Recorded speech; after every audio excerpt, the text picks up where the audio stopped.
अल्लाह तबारक व तआला ने कुरान पाक में इरशाद फरमाया, वमा अरसलनाका इल्ला रहमतल लिल आलमीन।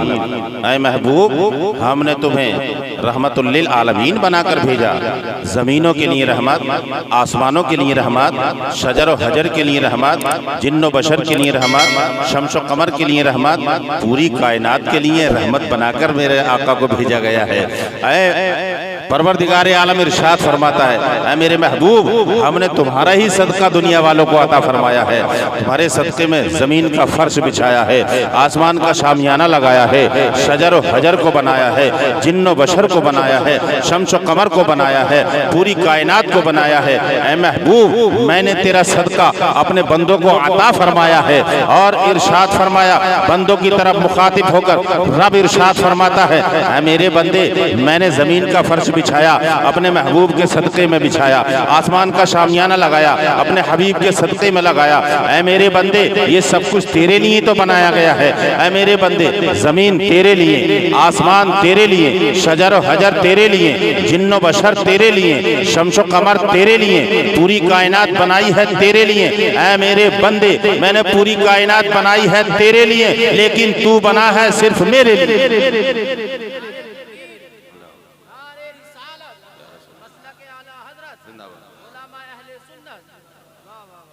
तू बना है सिर्फ मेरे लिए। तो शायर इस्लाम यहाँ पर क्या कहते हैं कि जानवर पैदा किए तेरी वफा के वास्ते, जानवर पैदा किए तेरी वफा के वास्ते, खेतियां सरसब्ज हैं तेरी गिजा के वास्ते, चांद सूरज और सितारे हैं जिया के वास्ते, सब जहां तेरे लिए, तू है खुदा के वास्ते, सब जहां तेरे लिए, तू है खुदा के वास्ते। अल्लाह रब्बुल इज्जत ने अपने बंदे को इतनी कुव्वत अता फरमाई है, इतना कुदरत वाला बनाया है। अल्लाह रब्बुल इज्जत ने अपने बंदे को कुछ पावर भी दी है। पावर कौन सी दी है और कितनी पावर दी है? पावर इतनी दी है कि अगर बंदा चाहे तो अपने घर से चलकर अपने गर्म बिस्तर को छोड़कर चाहे तो यहाँ महफिल में आकर बैठ सकता है, प्रोग्राम को समाप्त कर सकता है, नेकियों में इजाफा कर सकता है, मरहूम के लिए इसाले सवाब कर सकता है। अगर बंदा चाहे तो अपनी मर्जी से खा सकता है, बंदा चाहे तो अपनी मर्जी से पी सकता है, बंदा चाहे तो अपनी मर्जी से चल सकता है, बंदा चाहे तो अपनी मर्जी से आराम कर सकता है। ये सारे काम अल्लाह रब्बुल इज्जत की दी हुई पावर और ताकत और कुदरत से बंदा अपनी मर्जी से करता है। लेकिन कुछ कानून ऐसे हैं जिन्हें कानून इलाही भी कहा जाता है, जिन्हें कानून मुस्तफाही भी कहा जाता है। मेरा रब इरशाद फरमाता है, ऐ मेरे बंदे, तू मेरी दी हुई पावर और ताकत को इस्तेमाल करता है, अपनी मर्जी से सारे काम करता है, लेकिन चंद काम है कि तू अपने रब की मर्जी से कर ले, चंद काम है कि तू अपने रब की मर्जी से कर ले तो तेरा काम बन जाएगा, तू दुनिया में भी इज्जतदार हो जाएगा और बाद मरने के भी जन्नत का हकदार हो। बाद मरने की भी जन्नत का हकदार कब? कि जब कानून इलाही पर चलेगा, कानून मुस्तफाही को अपनाएगा, सुन्नत रसूल पर चलकर दिखाएगा। अल्लाह रब्बुल इज्जत फरमाता है, ऐ मेरे बंदे, हज करना तेरा काम, कुर्बानी करना तेरा काम, ज़कात देना तेरा काम, सदका फितरा देना तेरा काम, रमजान के रोजे रखना तेरा काम। ऐ मेरे बंदे, पड़ोसी का हक अदा करना तेरा काम। ऐ मेरे बंदे, गरीबों को देखना तेरा काम। ऐ मेरे बंदे, भूखों को खाना खिलाना तेरा काम, प्यासे को पानी पिलाना तेरा काम। ऐ मेरे बंदे, पड़ोसी का हक अदा करना तेरा काम, छोटों पर शफकत करना तेरा काम, बड़ों की इज्जत करना तेरा काम। ऐ मेरे बंदे, वालिदैन की खिदमत करना तेरा काम। यहाँ तक के जब वक्त आ जाए तो मस्जिद में जाकर नमाज अदा करना तेरा काम, और नमाज के बाद में दुआ मांगना तेरा काम, दुआ में मेरे महबूब पर दुरूद पढ़ना तेरा काम, तेरी दुआ को कबूल करना मेरा काम, तेरी दुआ को कबूल करना मेरा काम। कुछ ज्यादा बड़ी बात तो है नहीं, अगर इतना काम आदमी कर ले तो यार उसकी दुआ भी कबूल हो जाएगी, है नहीं? और फिर क्या कहा जाता है? कहा जाता है यार दुआ तो मांगी, हुई नहीं, कबूल नहीं हुई। तो शायर इस्लाम ने 4 मिसरों में बताया है, अगर दुआ कबूल नहीं हुई तो ये मत समझो कि हमारी अल्लाह ने सुनी नहीं है, वो तो सबकी सुनता है, वो तो सबकी सुनता है। ये माइक लगा रहे हैं हम इसलिए नहीं लगा रहे कि साहब अल्लाह को आवाज पहुंचे, अल्लाह सुनेगा। ये माइक तो अपने लोगों के लिए लगाया जाता है। पूर्ति के लिए लगाया जाता है, बंदों को सुनाने के लिए। लेकिन रब तो दिल की आवाज को भी सुनता है, धीरे बोलोगे तब भी सुनता है, तेज बोलोगे तब भी सुनता है, अंदर बैठकर बोलोगे तब भी सुनता है। अगर आवाज ना निकालोगे, दिल ही दिल में अपने रब को याद करोगे, वो तब भी सुनता है। फर्क ये है कि अगर दुआ कबूल ना हुई तो यूं समझ लीजिए जिस जैसा कि शायर इस्लाम ने बताया है कि तलाश करता रहा मैं मगर नहीं आया, तलाश करता रहा मैं मगर नहीं आया, हुजूर आपके जैसा नजर नहीं आया, और जरूर कोई ना कोई कमी रही होगी, इसीलिए तो दुआ में असर नहीं आया, इसीलिए तो दुआ में असर नहीं आया। यार हमारी ही कोई कमी रही होगी, इसलिए तो हमारी दुआ में असर नहीं आता है। वरना देखते नहीं कि दुआ कराने के लिए हम कई सौ किलोमीटर का सफर करके जाते हैं और जाकर कहते हैं हुजूर हमारे लिए दुआ कर दीजिए। वो दुआ कर भी देते हैं, कबूल भी हो जाती है। तो इतनी दूर जाने की जरूरत क्या है? अगर हमारी जबान इस काबिल हो जाए तो कहीं जाने की जरूरत नहीं है। लेकिन मेरे और आपके आका इरशाद फरमाते हैं, हाँ तेरे घर में दुआ कबूल होने का एक ऐसा जरिया है, अगर तू चाहे तो अपने घर में ही तू अपने घर में ही दुआ कबूल करा सकता है, अपने घर में ही दुआ करा सकता है। और वो दुआ ऐसी होगी कि दुनियादार कोई भी कितनी दुआ करता रहे, उसकी दुआ एक तरफ रखी रह जाएगी। और अगर तू अपने घर के माँ की खिदमत करके अपनी माँ से दुआ करा ले, उसकी दुआ एकदम कबूल हो माँ की खिदमत करने से। तो मेरे आका सल्लल्लाहु ताला अलैहि वसल्लम रहमतुल लिल आलमीन बनकर तशरीफ लाए हैं। हजरत आते ही मेरे आका ने मोजज़े दिखाए हैं, कुछ बचपन के मोजज़े हैं तो कुछ बचपन के मोजज़े। समझे साहब, बचपन के मोजज़े बहुत। हजरत अब्बास रज़ी अल्लाह ताला अन्हु मेरे और आपके आका के सगे चचा अर्ज करते हैं, या रसूल अल्लाह, आका दाता माबा बलजा, ए आका मैंने आपका बचपन देखा है, मैंने आपका बचपन देखा है। इतना अर्ज करते हैं आपके चचा। तो मेरे और आपके आका इरशाद फरमाते हैं, कहते हैं हाँ चचा देखा होगा। क्या कहते हैं? देखा होगा। लेकिन फिर अर्ज करते हैं, या रसूल अल्लाह मैंने आपका बचपन देखा है, और वो बचपन देखा है कि जब आपकी उम्र शरीफ 40 दिन की थी। कितने दिन की? 40 दिन की थी। ये लोगों जरा गौर तो करो, 40 दिन के बच्चे को शऊरी क्या होता है? मेरे घर भी आपके घर भी बच्चों का जन्म होता है, और जब 40 दिन की उम्र को बच्चा पहुंचता है तो क्या बच्चे को कोई शऊर होता है? नहीं होता। लेकिन ये दुनियादार की बात नहीं है, ये मदीने के ताजदार की बात है। आपके सगे चचा हजरत अब्बास रज़ी अल्लाह ताला अन्हु अर्ज करते हैं, या रसूल अल्लाह मैंने आपका बचपन देखा है। वो बचपन देखा है कि 40 दिन की उम्र शरीफ थी, आप बिस्तर पर लेटे हुए थे, आपकी उंगली आसमान की तरफ उठी हुई थी, आसमान में आसमान का चांद निकला हुआ था, उंगली के इशारे पर चल रहा था। आपकी उंगली कभी दाएं बाएं जा रही थी, उंगली के इशारे पर आसमान का चांद चलते हुए मैंने अपनी नजरों से देखा है। ए आका मैंने अपनी नजरों से देखा है। तो सरकार इरशाद फरमाते हैं, हाँ चचा देखा होगा, लेकिन ये बताओ कि पूछना क्या चाहते हो? असली मकसद बताओ, पूछना क्या चाहते हो, मालूम करना क्या चाहते हो? तो सरकार दो आलम सल्लल्लाहु ताला अलैहि वसल्लम की खिदमत में हजरत अब्बास रज़ी अल्लाह ताला अन्हु अर्ज करते हैं, या रसूल अल्लाह, ए आका दाता माबा बलजा, मैं पूछना ये चाहता हूँ, वो 40 दिन की उम्र शरीफ, वो बिस्तर पर लेटना, उंगली आसमान की तरफ उठाना, उंगली के इशारे पर आसमान का चांद चलते फिरते नजर आना, मैंने अपनी नजरों से जो देखा है।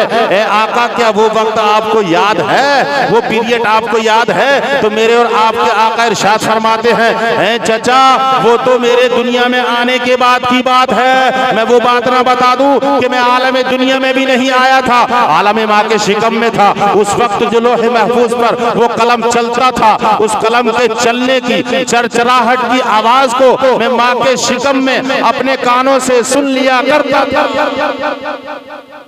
बोलो भाई, ये किसी दुनियादार की बात नहीं है, मदीने के ताजदार की बात है। सरकार दो आलम सल्लल्लाहु ताला अलैहि वसल्लम इरशाद फरमाते हैं, मैं आलम दुनिया में नहीं आया था, आलम माँ के शिकम में था। जिस वक्त वो कलम चलता था और उस कलम के चलने की चरचराहट की आवाज को मैं अपनी माँ के शिकम में अपने कानों से सुन लिया करता था। जब सरकार इतना इरशाद फरमाते हैं तो हजरत अब्बास रज़ी अल्लाह ताला अन्हु अर्ज करते हैं, या रसूल अल्लाह मैंने तो बहुत छोटी सी बात पूछ पूछी थी। आपने तो बहुत बड़ी बात बयान फरमा दी है, ए आका आप तो बहुत कुछ बता चुके हैं। तो सरकार इरशाद फरमाते हैं, चचा यहीं तक बात खत्म नहीं हो जाती, बल्कि सुनो वो कलम जो चलता था, जिसकी आवाज को मैं सुनता था, वो कलम मेरे जिस उम्मती की तकदीर लिखता था, मैं उस उम्मती के चेहरे को पहचान लिया करता था। बात तो इतनी बड़ी सुना दी मैंने आपको कि आपको नारे पे नारे लगा देने चाहिए, लेकिन सुभान अल्लाह ही कह दो, चलकर बोलो सुभान अल्लाह। इस बात से हमें कई बातें मिलती हैं। यहाँ से हमारा अकीदा भी मजबूत होता है, और इतना मजबूत होता है कि सरकार दुनिया में भी नहीं आए थे। इस दुनिया में सरकार मक्के की सरजमीन पर तशरीफ नहीं लाए थे, आलमी माँ के शिकम में थे। सरकार उम्मती के चेहरे को पहचान लेते हैं। उम्मतियों की जब तकदीरें लिखी जा रही थी तो सरकार उस उम्मती के चेहरे को पहचानते थे जिसकी तकदीर लिखी जाती थी। सरकार भी दुनिया में तशरीफ नहीं लाए, उम्मती भी दुनिया में तशरीफ नहीं लाए। मेरे आका उस वक्त सारे उम्मतियों को पहचान चुके हैं। उम्मती आज तक दुनिया में आ रहे हैं। ए लोगों कुर्बान जाओ, बात यहाँ पर समझने की ये है कि जो नबी माँ के शिकम में रहकर और उम्मती दुनिया में ना आया हो, उस उम्मती के चेहरे को आका पहचान सकते हैं। तो आज भी मदीने में रहकर आका हमें पहचान भी सकते हैं और हमारी खबर भी रख सकते हैं, हमारी खबर भी रख सकते हैं। और हमारी क्या, आका की शान तो बहुत बड़ी है।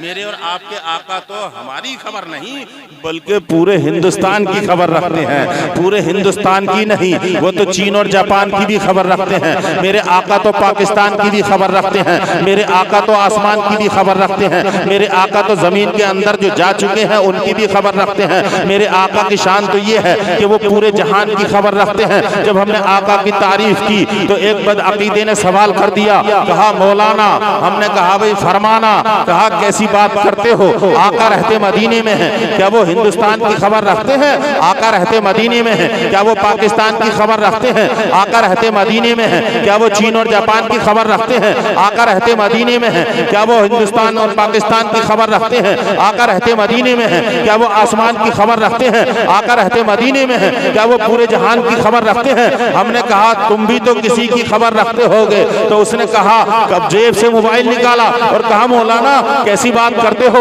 हमने दिन में 2 बार सऊदी की खबर रखते हैं, इस मोबाइल के जरिए हम चीन और जापान की खबर रखते हैं, इस मोबाइल के जरिए हम पूरे हिंदुस्तान की खबर रखते हैं, इस मोबाइल के जरिए हम पूरे जहान की खबर रखते हैं, चीन जापान की खबर रखते हैं। तो मैंने कहा ठीक है, तुम्हारे सवाल का जवाब तो मिल गया। अरे जिस मोबाइल के जरिए तुम चीन जापान हिंदुस्तान पाकिस्तान की खबर रखते हो, ये मोबाइल तो मेरे नबी के सदके में बना है, और जो नबी के सदके में बनी हुई चीज से तुम खबर रख सकते हो, तो मेरे नबी की शान तो ये है, न मोबाइल न रिसीवर न कोई तार रखते हैं, और खबर दोनों जहां की अहमद मुख्तार रखते हैं। खबर दोनों जहां की अहमद मुख्तार रखते हैं। मेरे नबी की शान ये है, वो सबकी खबर रखते हैं। ये तो जमीन के ऊपर हम हैं, चलते फिरते नजर आ रहे हैं, तो हमारी खबर सरकार रखे, कोई ताज्जुब की बात नहीं है। मेरे आका की शान ये है, जमीन के अंदर जो जा चुके हैं मेरे आका उनकी भी खबर रखते हैं। अगर खबर ना रखते तो कब्र वाले को मेरे आका नजर कैसे कि नहीं। और हमारा अकीदा तो ये, हम सुन्नियों का अकीदा ये है कि हमारे आका इस महफिल में, जलसों में, मिलाद में तशरीफ भी ले आते हैं। और अगर तशरीफ ना लाते हैं तो वहीं से समाअत फरमा लेते हैं। आका की मर्जी है, आका को अख्तियार है। जब हमने ये कहा कि तशरीफ ले भी आते हैं तो फिर सवाल कर दिया, बोले मौलाना कैसी बात करते हो, कैसे तशरीफ ले आते हैं, आका यहाँ कैसे आ जाते हैं? अरे जब कोई आएगा इतने लोगों के सामने तो नजर नहीं आएगा। अभी मौलाना आए, हजरत आए, गए तो नजर आए, आता हुआ भी दिखेगा, जाता हुआ भी दिखेगा।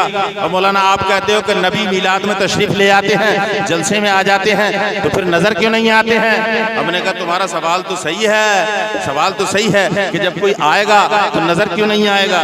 तो हम किससे पूछे?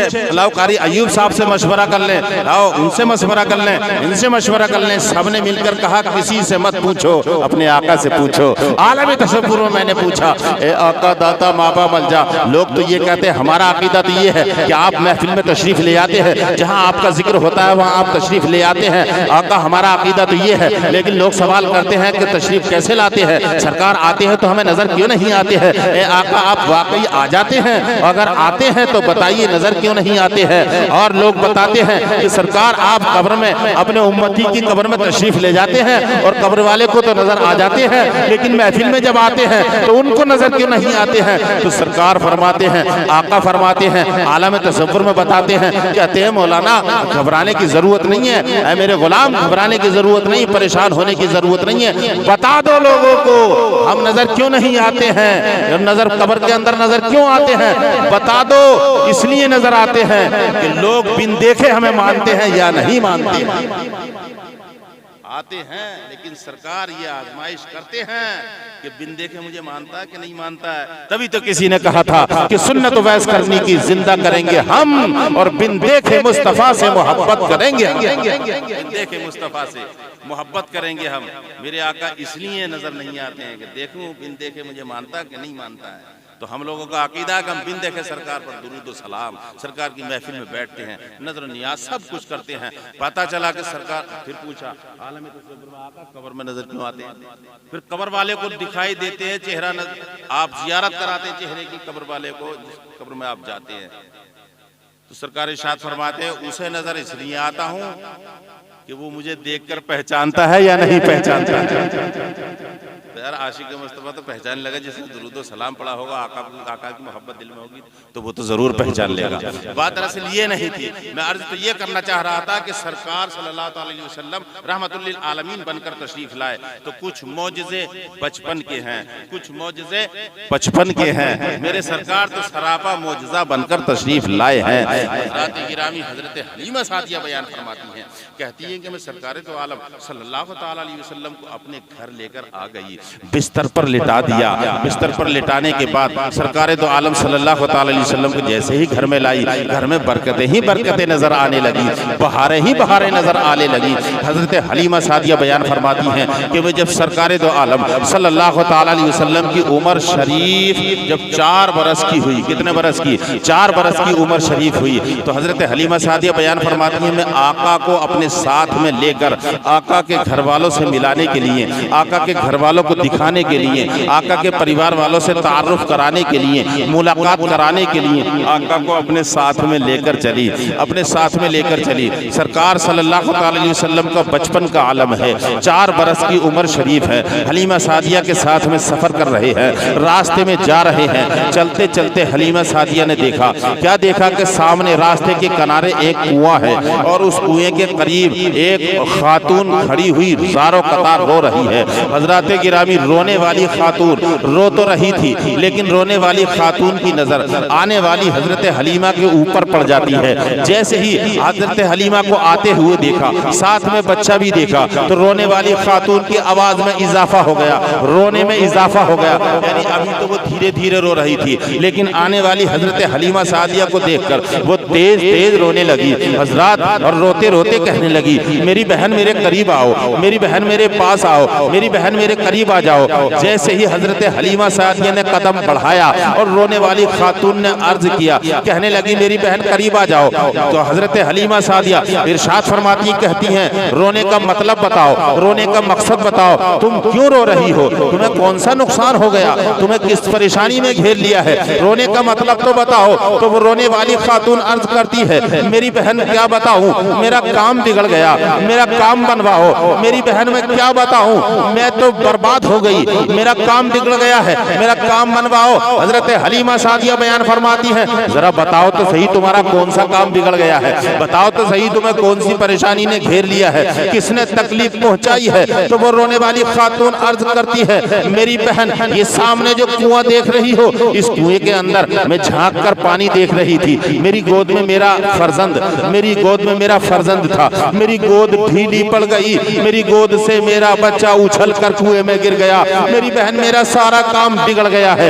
यकीन जानो वो बच्चा कुएं में डूबकर पानी पी पी कर दम तो तोड़ सकता है, लेकिन निकलना बड़ा मुश्किल बात है। मेरी बहन मेरा बिगड़ा हुआ काम बनवाओ, मेरा डूबा हुआ बच्चा इस कुएं से बाहर निकलवाओ। इतना सुनने के बाद हजरत हलीमा सादिया बयान फरमाती हैं, कहती हैं खातून घबराओ नहीं, परेशान होने की जरूरत नहीं है, तुम्हारा बिगड़ा हुआ काम अभी बन जाएगा, तुम्हारा डूबा हुआ बच्चा कुएं से बाहर अभी निकल आएगा, अभी तुम्हारा बिगड़ा हुआ काम बन जाएगा। तो वो रोने वाली खातून रोते रोते अर्ज करने लगी, कहने लगी मेरी बहन ये कैसे मुमकिन है, ये कैसे हो सकता है कि डूबा हुआ बच्चा कुएं से बाहर निकल आए, डूबा हुआ बच्चा कुएं से बाहर कैसे आ सकता है, कैसे वो जिंदा निकल सकता है। तो हजरत हलीमा सादिया इरशाद फरमाती हैं, कहती हैं मेरे साथ में मोहम्मद अरबी हैं, अभी इशारा फरमाएंगे और तेरा डूबा हुआ बच्चा कुएं से बाहर आ जाएगा, अभी इशारा फरमाएंगे। तो वो रोने वाली खातून अर्ज करती है मेरी बहन ये कैसे हो सकता है कि ये इशारा फरमा दें और डूबा हुआ बच्चा कुएं से बाहर आ जाए। तुम कौन सी जिम्मेदारी के साथ इतनी बात कह रही हो? क्या तुम्हारे पास सबूत है? क्या तुम्हारे पास गारंटी है? क्या तुम्हारे पास यकीन और तवक्कुल भरोसा है कि एक बच्चा इशारा कर दे और इशारे के साथ साथ डूबा हुआ बच्चा कुएं से बाहर आ जाए? ये कैसे हो सकता है?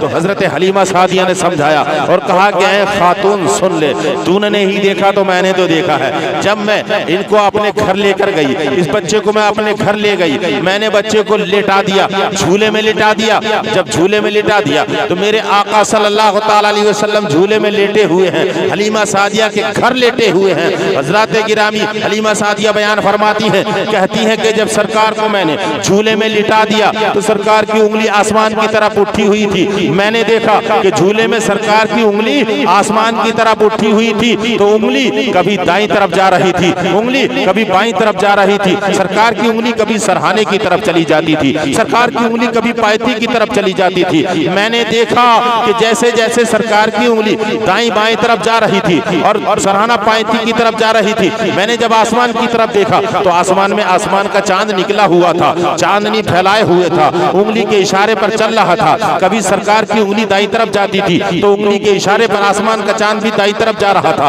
उंगली सरकार की बाईं तरफ जाती थी, आसमान का चांद भी बाईं तरफ हो जाता था। उंगली पायथी की तरफ जाती थी तो आसमान का चांद भी पायथी की तरफ चला जाता था। उंगली अगर सरहाने की तरफ जाती थी तो आसमान का चांद भी सरहाने की तरफ चला जाता था। पता ये चल रहा था कि झूले में सरकार की उंगली जिधर जाती थी उधर ही उंगली के इशारे पर आसमान का चांद भी चला जाता था। तो हजरत हलीमा सादिया परेशान होती हैं, कहती है मैं चक्कर में पड़ गई। मैं कभी आसमान में देखती थी कि आसमान का चांद घूम रहा है, कभी झूले में देखती थी कि सरकार की उंगली घूम रही है, बीच में मेरा दिमाग घूम रहा था। तो पता चला हजरत हलीमा सादिया बयान फरमाती है, ऐ मेरी बहन इस दौरान में, इस पीरियड में कभी तो मैं आसमान के चांद को देखा करती थी और कभी झूले में आमना के लाल को देखा करती थी, कभी झूले में आमना के लाल को देखा करती थी। इस हदीस पाक की तर्जमानी इमाम अहमद रजा खान फाजिल बरेलवी फरमाते हैं कि चांद झुक जाता जिधर उंगली उठाते महद में, चांद झुक जाता जिधर उंगली उठाते महद में, क्या ही चलता था इशारों पर खिलौना नूर का, और तेरी नस्ल पाक में है बच्चा बच्चा नूर का, तू है आईने नूर तेरा सब घराना नूर, तेरा सब घराना नूर का। हजरत हलीमा सादिया बयान फरमाती है, मेरी बहन तू जो गारंटी मांग रही है, तू जो मुझसे भरोसा समझना चाहती है, यकीन ये है, बात ये है कि मैंने अपनी नजरों से देखा है जब हजारों किलोमीटर, कितने किलोमीटर की दूरी पर आसमान का चांद उंगली के इशारे पर चल सकता है, हिल सकता है, घूम सकता है, तो ये कुएं का पानी तो करीब में है, इशारे से ये पानी ऊपर क्यों नहीं आ सकता है। वो रोने वाली खातून दिल ही दिल में सोचने लगी, शायद मेरा अब काम बन जाएगा, शायद मेरा बिगड़ा हुआ काम बनेगा, शायद मेरा डूबा हुआ बच्चा कुएं से बाहर निकल आएगा।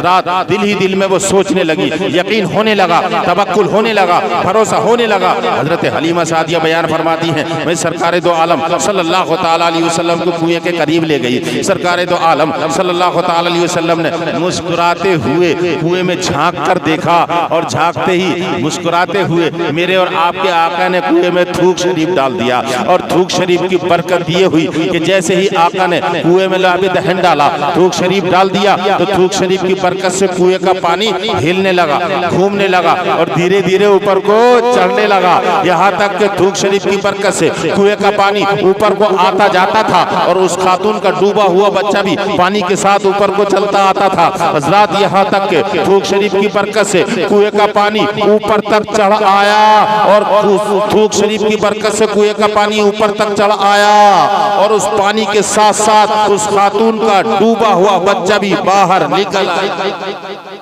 बाहर आ गया बच्चा कुएं से बाहर आते ही। अब जिसका भरोसा टूट गया हो, जिसका तवक्कुल खत्म हो गया हो, जिसका यकीन उठ गया हो, अब उसका डूबा हुआ बच्चा वापस उसे जिंदा मिल गया हो, नहीं, बढ़कर अपने लख्त जिगर अपने बेटे को गोद में लिया, सीने से लगाया। हजरत हलीमा सादिया का दामन पकड़ के अर्ज करने लगी, मेरी बहन जरा ये तो बताओ, ये कोई इंसान है या फरिश्ता? इतना खूबसूरत बच्चा कहाँ से लेकर आई हो, जिनके हाथ भी नूरानी है, कान भी नूरानी है, आंखें भी नूरानी है, चेहरा भी नूरानी है, सर से लेकर पैर तक नूर ही नूर चमक रहा है। इतने खूबसूरत बच्चे को कहां से लाई हो, जरा इनका नाम बताओ। मैं समझती हूँ कि आज तक दुनिया में इतने खूबसूरत बच्चे ने जन्म नहीं लिया होगा, किसी माँ ने इतने खूबसूरत बच्चे को जन्म नहीं दिया होगा। जरा इनका नाम बताओ, तारुफ कराओ, इनका पता तो बताओ, कहां से लेकर आई हो, कहां लेकर जा रही हो, इनका नाम बताओ। हजरत हलीमा सादिया ने नाम बताया, तारुफ कराया। इस तारुफ की तर्जमानी इमाम अहमद रजा खान फाजिल बरेलवी यूं फरमाते हैं कि अल्लाह की सरता बकदम शान है ये, अल्लाह की सरता बकदम शान है ये, इंसान ही इंसान वो इंसान है ये। और कुरान तो ईमान बताता है इन्हें, ईमान ये कहता है मेरी जान है ये, ईमान ये कहता है मेरी जान है ये, ईमान ये कहता है मेरी जान है ये। हजरात, ये है मेरे नबी का बचपन का मौजज़ा, ये मेरे नबी का बचपन का मौजज़ा। और जो मैंने बताया वो भी बचपन का। अरे जब बचपन का ये आलम है तो बचपन का आलम क्या होगा? ये मेरे नबी की शान है। जब बचपन का ये आलम है तो बचपन का आलम क्या होगा? तो सरकार सल्लल्लाहु ताला अलैहि वसल्लम के यूं ही सरकार ने मौजज़े दिखाते रहे, सरकार मौजज़े पे मौजज़ा दिखाते रहे। हजरात, ये मेरे नबी की शान है। एक बार मेरे आका की बारगाह में अबू जहल मुट्ठी में कंकरी लेकर, वाकया आपने सुना नहीं, मैं सुनाऊंगा नहीं, बस बताना चाहता हूँ। यार आका की शान तो देखो जरा, कुर्बान जाओ। ऐसे नबी की उम्मत में अल्लाह ने हमें भेजा है, हमें फक्र होना चाहिए। मुट्ठी में कंकर लेकर तो क्या कहा था? बताओ मोहम्मद सल्लल्लाहु अलैहि वसल्लम मेरी मुट्ठी में क्या है? तो सरकार ने बताया। सरकार ने क्या इरशाद फरमाया? मैं नहीं बताऊंगा क्या है।